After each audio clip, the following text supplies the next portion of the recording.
Yo, what's up, everybody?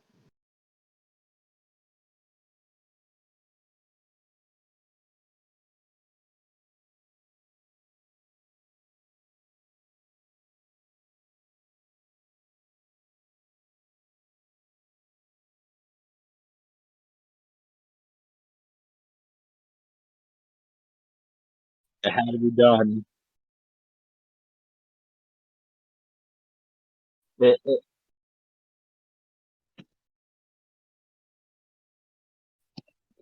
it, it had to be done.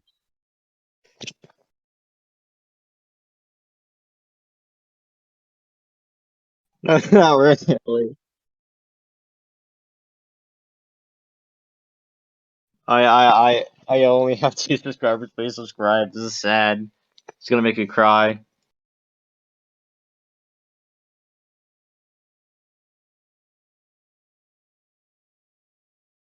Water can't coexist.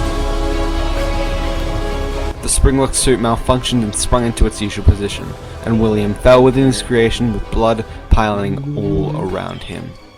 He pleaded the spirits for help, begging for his life to be spared, drugs and alcohol. but the spirits went away. What? What? Doing many drugs and alcohols. Out of William's sight.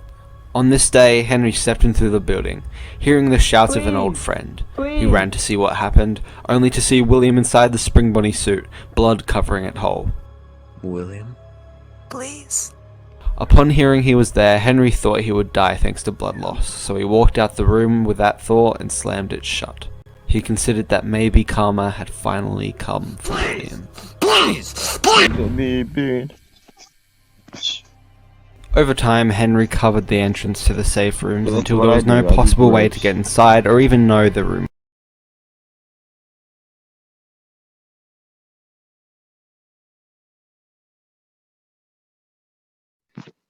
was there. But unfortunately, the damage done to the animatronic was too much for Henry to fix quickly, and not just putting them back together will help. People were complaining about the foul smells coming from the animatronics as their suits haven't been fully opened for years. William meddling with their suits caused a lot of bad press for the franchise. William dying, the animatronics broken, everyone he knew being dead. If it wasn't too much for Henry before, it's too much now. It began to overwhelm Henry and he was struggling to keep this franchise alive. So, in the year of 1993, Henry shut Freddy's for the final time, not planning to ever open another location in the franchise. But there was one thing Henry couldn't forget and push aside so easily. His daughter. He had this feeling that his daughter was somehow inside the puppet. He had no idea how or why she would be, but he feels Charlie inside of it, and it's the only one that he couldn't find when destroying the toy animatronics. At the time he thought maybe someone stole it, which, since he was going to destroy it anyways, it wouldn't be a big deal, but maybe Charlie pushed the puppet away or something like that. He didn't know. He sounded insane, even to himself, but he wouldn't let the chance slip past, so he created a new animatronic he'd called Lefty, which stood for Lure, Encapsulate, Fuse, Transport, and Extract. That looked like a black version of Toy Freddy, but was created for a completely different purpose. Capturing and finding the puppet and possibly destroying it to free Charlie's soul. William going missing wasn't too much of a surprise to Michael, as his father always goes missing throughout the night or during the day. But as time passed and the weeks went by, Michael began to realize his father's absence was getting progressively longer and longer. He goes to Henry to ask if he knows where William has gone to, which Henry denies and tells Michael to look at the other locations his father works at. So, Michael travelled to the only other location opened at the time that his father owns, Circus Babies Entertainment and Rentals. Going down the elevator, Michael thinks of everything that's happened. He blamed himself daily for the loss of his younger brother Evan, never forgiving himself no matter what his mother said to him during the nights of tears and breakdowns. Obviously, he knew Elizabeth had died, but he was never once told how. He couldn't ask his mother after the divorce and William's advice to stay away from her. He knew William knew how Elizabeth died, but he never mentioned that to him, nor asked William how it happened. But maybe now, after his father's disappearance, Michael can find him and finally ask what happened to her and get some sort of closure. The doors of the elevator opened suddenly, and Michael went towards the primary control module. This is when he realized something. Michael lost enough already. He would do anything to find his father, even if it meant he was mistaken for a late-night technician. Hiding under a desk, hiding from animatronics, hunting in the dark, and fixing broken animatronics, with some much-needed advice of course, was an insane thing to do. Michael was about to give up on this location on the third night until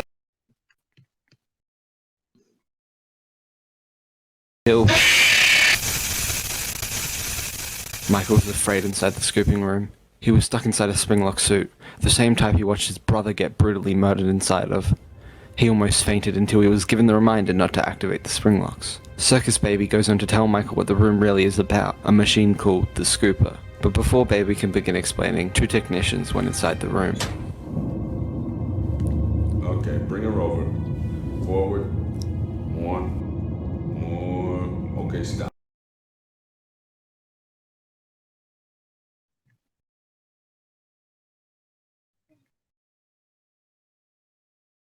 What the hell was that?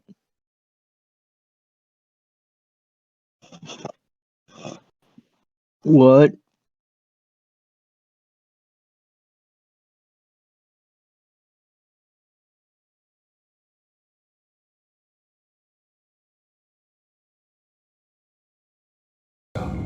Set her down. Watch the step. What happened to it this time? Just seems like these things can't go a day without breaking down. Controls. Who knows? It's always the same, man. Some kind of hardware malfunction. Well, hey, I have to be somewhere in 15 minutes, and this place gives me the creeps. Can we just get this over with? It's all automated. We don't have to be here for it. Just get her on the rollers and we can go. The loud sounds of something coming towards Michael was all he could hear. He eventually saw what it was. It was Ballora. Baby explains that There's something very important that I've learned how to do over time. How to pretend. Ballora never learns. But I do. They think there is something wrong on the inside. Ballora gets opened up by the Scooper hitting her. Each hit, Michael became more and more hopeless for his own survival, but he also felt something. As if he felt the pain of the animatronic. As if he was watching someone he knew being killed directly in front of him. Eventually, the animatronic's torches stopped, and Baby explained that she'd opened the faceplate so they could find him on the cameras. Michael no longer heard Baby's voice and waited for quite a while until he was found and rescued from the suit. Michael knew Baby kept him there because she wanted him to see the animatronic be destroyed. But why? That's all he thought about on the way home. And knowing William isn't down there, he didn't plan to return the next day. Michael sat and watched his favourite show, The Immortal and the Restless, which he would usually watch every single night after coming home. Besides, last night. Clara, I tell you, I paid my taxes, Clara. So why are the IRS here? I miss It's coming to the child. Michael thought about how out of all the animatronics he come across, only 2 stood out. Baby and Ballora, who were the only 2 who didn't seem to have pre-recorded voice lines at all, unlike Funtime Freddy's birthday lines. Michael knew he was onto something, so he called his mother for the first time in ages. She didn't pick up. Hi, I'm sorry I couldn't pick up your call today. Let me in the house.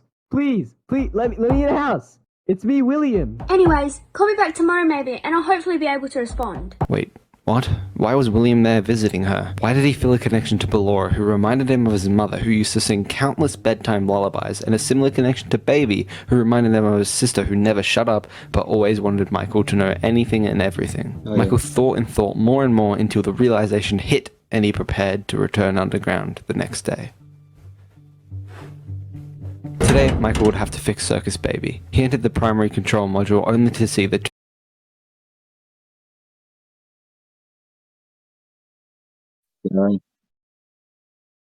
Finally.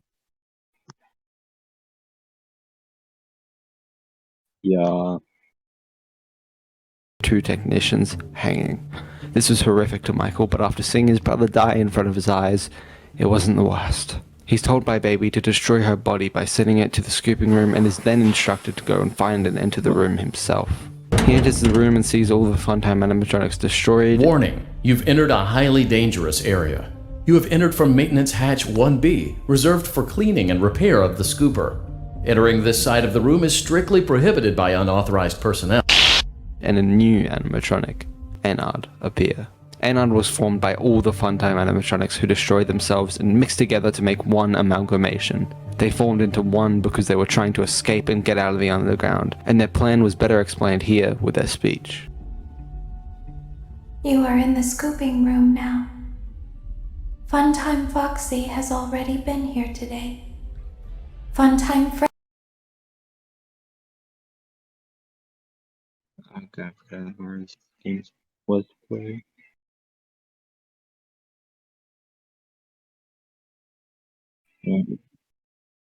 So what are you hearing? Freddy has already been here today. Ballora has already been here today. Circus Baby has already been here today. I've been out before, but they always put me back. They always put us back inside. There's nowhere for us to hide here. There is nowhere to go when we look like this. But if we looked like you, then we could hide. If we looked like you, then we would have somewhere to go. The scooper only hurts for a moment.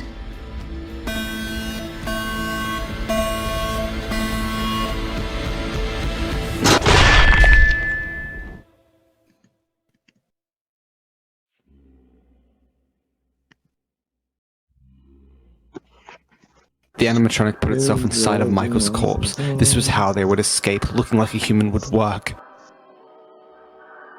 You need to stop being so tired as fuck. So they went ahead and left the building. They saw sunlight for the first time in ages and began walking around the neighborhood, but the body being dead wasn't a good thing. It slowly started to decompose.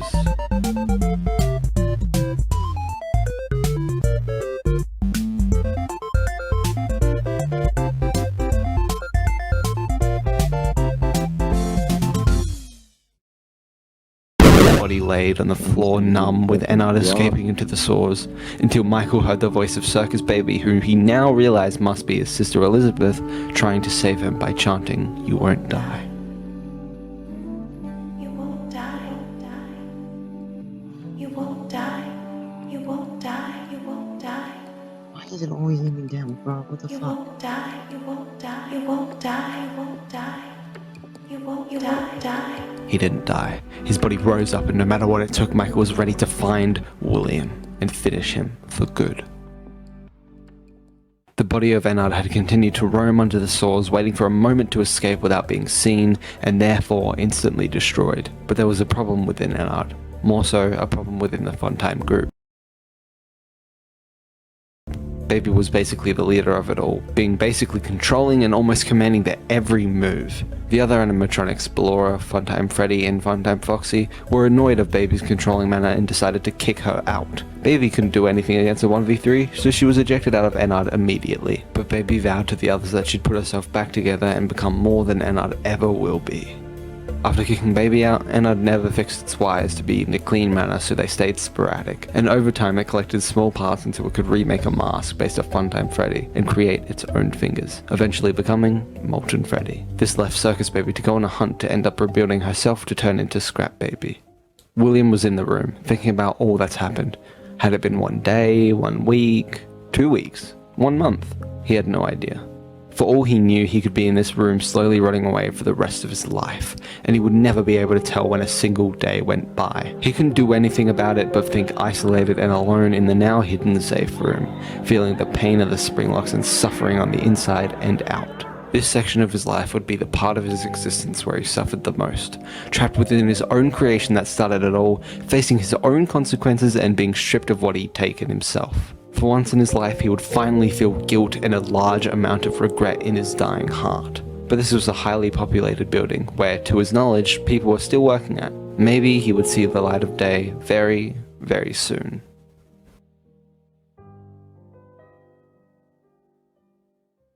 Michael had been living in the shadows for these 30 years, searching for his father to kill him and finish him for killing his mother and sister. Unknowingly, the speech Michael would give to the stars made come true sooner than he thought.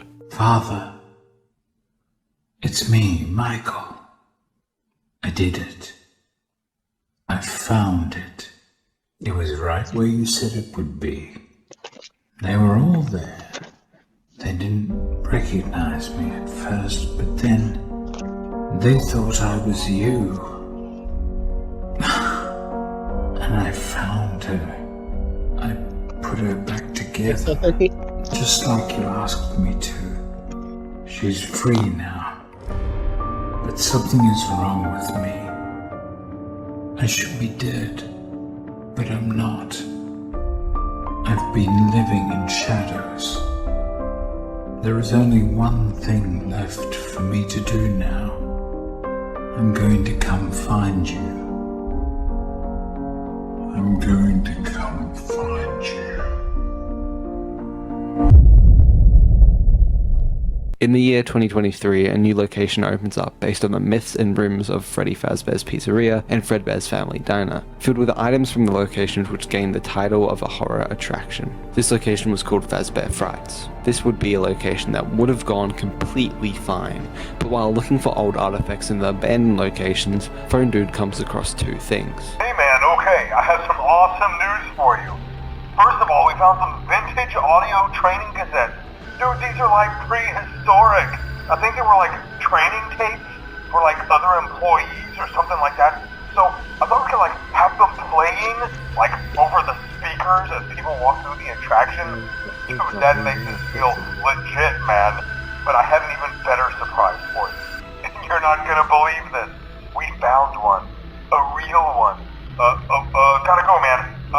Well look, it's in there somewhere. I'm sure you'll see it. Okay, I'll leave you with some of this great audio that I found. Talk to you later, Soon man. enough, they would unleash a horror locked away 30 years ago.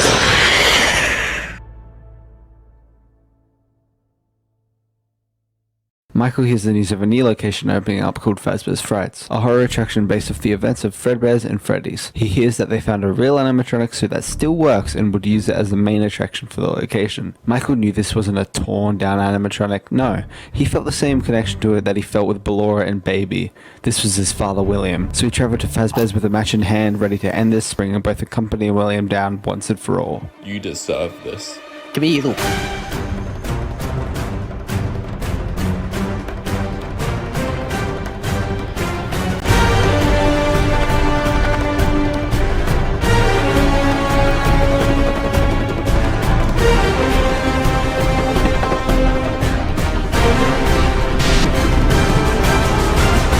Firefighters from 3 different city departments have been called out to combat the There were flames at strange Fazbear's noises Fright, coming which from is now being inside the spread building. over business Which was later verified. Michael escapes the fire while William meets his final demise.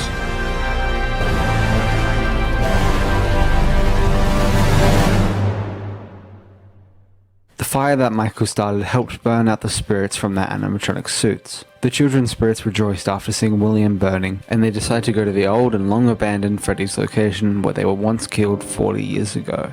They sit on the empty seats as the puppet comes to see them happy, seeing that her goal was truly complete. The spirits inhabiting Freddy, Bonnie, Chica, and Foxy were ready to rest while Golden Freddy struggled to be pleased. But one of the two spirits inside of it became happy and decided to rest with the others. They then finished their birthday party, which was prematurely cut short so long ago. During this moment, the spirits of Freddy, Bonnie, Chica, and Foxy, and one of the spirits inside Golden Freddy were pleased, and finally set free of their eternal cages. The puppet and the final spirit inside Golden Freddy were all that remained out of the 6 of them. The puppet wanted to make sure all that William had caused was undone, and Golden Freddy remained vengeful, unwilling to leave so early. They wanted to make sure William was done for good and that the fire burnt him whole. William was burning in the same capsule he'd been trapped in for 30 years, struggling to survive with the metal of the suit being destroyed. The more and more William kept burning, the more he kept losing from his body, the sooner death approached. He lost more of his right ear, his head started to rip open more and more, exposing his skull, but he saw a simple flaw in Michael's plan. In order for Michael to escape the burning building, he would need to be near an exit, obviously. But since Michael had a brief encounter with William right before it all went down, William would have had to be near Michael upon the flames erupting. Meaning when Michael ran to the exit close by, William wasn't far from it either. This very same exit William's eyes are now set on. William could escape and finally be free once more. Henry had sat in sorrow for so many years, contemplating everything. Not only to fill out countless amounts of paperwork, not only living with the thought that William could have possibly survived the room, not only with the grief of his family dying, but with the knowledge of something weird happening with the robots, the knowledge that something else is in them. These animatronics, they're alive, but how? How did William do it? How did he get my daughter inside that thing? This one fact kept Henry awake at night. Of course he had destroyed the toy animatronics. Sure, the original animatronics had all been destroyed too, sure. But what about William's own creations, which Henry was very much aware of? What about Michael? Where was he? What about his own daughter too? There were too many loose ends, more specifically loose animatronics, that Henry needed to be solved and finished for good. Henry thought all of these years about this, making tapes as he went on to describe his thoughts. Eventually, an idea struck his mind. He grabbed his recorder and hit record. It's only now that I understand the depth of the depravity of this creature, this monster that I unwillingly helped to create. As if what he had already done wasn't enough. He found a new way to desecrate, to humiliate, to destroy. As if the suffering wasn't enough. The loss of innocence, the loss of everything to so many people. Small souls trapped in prisons of my making, now set to new purpose, and used in ways I never thought imaginable. He lured them all back to a familiar place, back with familiar tricks. He brought them all together. Are they still aware? I hope not. It keeps me awake at night. I could make myself sleep, but not yet. Not until I undo what he has done and heal this wound. A wound first inflicted on me, but then one that I let bleed out to cause all of this. He set some kind of trap. I don't know what it was, but he led them there again. He overpowered them again, and he robbed them of the only thing that they had again. I don't know how those tiny breaths of life came to inhabit those machines, but they will never find rest now, not like this. I have to call them all back, all of them, together in one place. Henry knew that he couldn't do this all by himself, so although unprepared, he set up advertisements for someone to play the role of a pizzeria manager, so they could help him salvage the animatronics lord, as well as raise money to make their own jobs easier for them, as Henry decided instead of creating the entire pizzeria on his own, he would let the employer do it, purchasing items themselves and making the pizzeria truly their own. With these ideas, Freddy Fazbear's Pizza Place opens up, a new location created by one of the founding members of Fazbear's Entertainment, Henry. Freddy Fazbear's Pizza? Michael saw this going around everywhere. He knew that after all these years, Henry would have to know what happened in between William's disappearance and Michael reuniting with him. What turned him into that monster? He must know. Michael headed towards the location to not only get answers, but to make sure there were no more animatronics with spirits attached to them. Circus Baby and Molten Freddy were lured to the pizzeria by an energy they didn't know, but a familiar one. It felt as if they were right back as Circus Baby's entertainment and rentals. Deep down they felt that this energy was calling to them, and that this was their only hope of escape, as this was the only thing all of them had felt since the argument. So both Baby and Molten Freddy headed towards the location to find out who had called them back after all of this time. William, much like Michael, like father, like son, saw the news of this location spreading. He saw Henry's name next to the Fazbear's Entertainment logo and instantly rage spiked, thinking of the past. William wanted to kill Henry and end him for good, while also wanting to kill Michael, who after the events at Fazbear Frights, he knew would go to this new location to know what's going on. So finally, William also headed towards the location. Throughout his nights, Michael met with many familiar faces. Molten Freddy, who reminded him of Funtime Freddy from many years ago, remembering it was a combined version of Funtime Foxy as well as his mother, Ballora. He then saw Scrap Baby, who he knew exactly who it was, his younger sister Elizabeth, although they didn't exchange any words as he knew the cameras were on and watching his every move. He also encountered an unfamiliar face, Lefty, who he personally had no connection to, but finally he saw Scrap Trap. His father had survived the fire. Seeing all of them still somehow alive was something straight out of his nightmares. He had to think of a plan. During his shifts, the tutorial kept reminding him about Saturday. There's a big party here Saturday. Make it through Saturday. Don't forget Saturday. You want them all to be in one place. Something had been planned for Saturday. Michael knew something was going on. Why were all the leftover animatronics here? The only other person working here was Henry, so knowing him personally, he realized Henry must already have a plan. a plan to end it all, a big party on Saturday. Saturday came along quick, and Michael was once again fending himself from the animatronics like he did down underground many years ago. But this time wasn't so easy. Morton and Freddy came in from the side. It never understood why Baby didn't just let Michael die the first time. It's time to die, time to say goodbye, time to end these rhymes. You'll be set free in one try. The voice of his mother called out, wanting to end Michael's suffering and let him rest while she cannot. This is when Scraptrap enters, pissed off at Michael's existence, and with every bit of anger in him, he went to kill Michael until Lefty helped Michael and turned against Scraptrap. William vs. Charlotte. Michael ran away. Connection terminated. I'm sorry to interrupt you, Elizabeth, if you still even remember that name. But I'm afraid you've been misinformed. Henry's voice came from the monitor as he readied himself to set the entire place ablaze, with every last thing connected to Fazbear's ready to fade away from history forever. Henry speaks to everyone who remains. You are not here to receive a gift, nor have you been called here by the individual you assume, although you have indeed been called. You have all been called here, into a labyrinth of sounds and smells, misdirection, and misfortune. A labyrinth with no exit, a maze with no prize. You don't even realize that you are trapped. Your lust for blood has driven you in endless circles, chasing the cries of children in some unseen chamber, always seeming so near, yet somehow out of reach. But you will never find them. None of you will. This is where your story ends. And to you, my brave volunteer, who somehow found this job listing not intended for you. Although there was a way out planned for you, I have a feeling that's not what you want. I have a feeling that you are right where you want to be. I am remaining as well. I am nearby. This place will not be remembered, and the memory of everything that started this can finally begin to fade away, as the agony of every tragedy should. And to you monsters trapped in the corridors, be still, and give up your spirits. They don't belong to you. For most of you, I believe there is peace, and perhaps more, waiting for you after the smoke clears. Although for one of you, the darkest pit of hell has opened to swallow you whole, so don't keep the devil waiting, old friend. My daughter, if you can hear me, I knew you would return as well. It's in your nature to protect the innocent.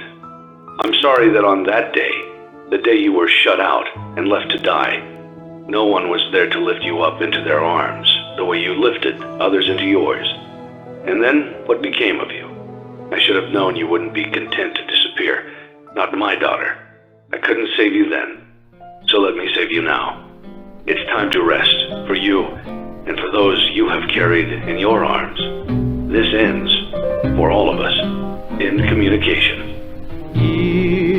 What the fuck is this for? Birthday boy? Finally, time to rest. Henry's plan was working, like he had claimed.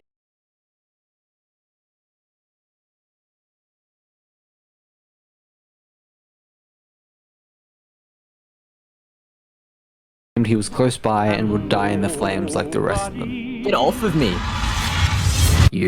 William saw Michael and tried to get through the vents to him. Michael, don't trap me in here. I'm gonna fucking kill you, you hear? I'll fucking kill you.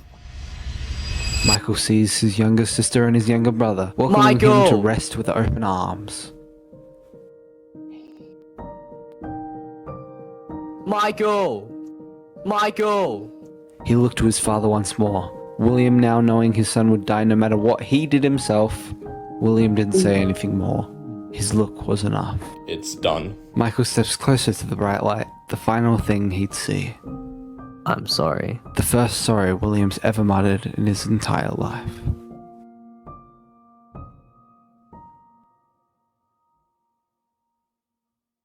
Restless, vengeful, and now ready. The only spirit who remains, the only spirit who's been unwilling to rest. Golden Freddy, aka Evan Afton. William is burning up and his soul is definitely not going anywhere good. But Evan had other plans for William. Not down, not up. He can go somewhere else. Evan was unfairly taken away. He was bullshit. He was stripped from his life. He was basically just beginning. He was young. He was so young.